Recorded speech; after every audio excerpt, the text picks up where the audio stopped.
C'è anche Agrigento tra le 10 città finaliste che si contenderanno il titolo di Capitale Italiana della Cultura 2025.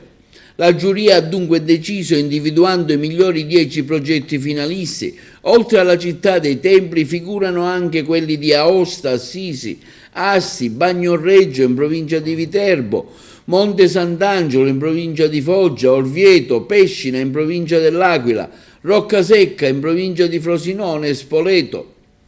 La notizia ci è stata appena anticipata nella tarda mattinata di oggi dal presidente del Consorzio Universitario di Agrigento, dottor Nenè Mangiacavallo, e sarà approfondita nel pomeriggio con un'apposita conferenza stampa.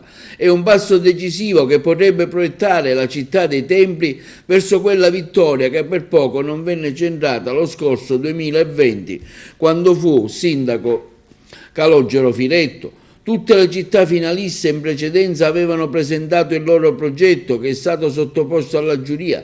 Il prossimo step sarà un esame approfondito che si svolgerà il 20 e 21 marzo prossimi al Ministero della Cultura a Roma. Ricordiamo che lo scorso 29 ottobre un grande evento si è svolto al Teatro Pirandello di Agrigento, dove c'è stata la presentazione ufficiale degli eventi a corredo del progetto, presenti anche il sindaco della città e il presidente dell'associazione Meno, Roberto Albergoni, che ha curato l'intero programma. I numeri del dossier sviluppato dall'associazione raccontano la forza della nostra città. I 44 sono i progetti artistici e culturali proposti, che hanno coinvolto oltre 130 tra artisti e partner locali, nazionali e internazionali. Un dossier di candidatura che trasforma i territori di Agrigento e Lampedusa in centri di riflessione e produzione artistica sul tema della relazione tra l'individuo, il prossimo e l'ambiente.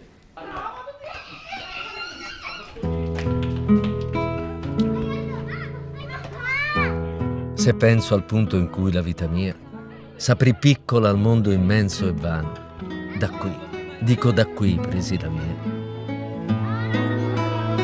Peppi, corre! Corre, Peppe, corre!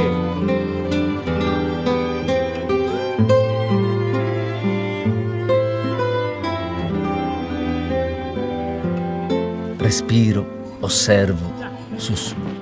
Penso, ricordo, rivivo, luoghi che parlano, vivono, raccontano, luoghi che celano in ogni tramonto, sfumature di un'anima antica. Luce, colori, profumi, spazio.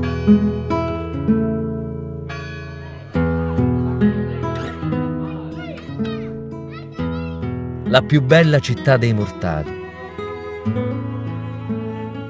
Mi sono sempre chiesto perché mi sentissi fortemente legato a questi luoghi, come se in ogni respiro soffiasse il vento di antiche culture, in ogni voce echeggiassero versi di poesie note, in ogni lacrima si gustasse il sapore salmastro di un mare africano, culla e tormento per popoli d'ogni tempo.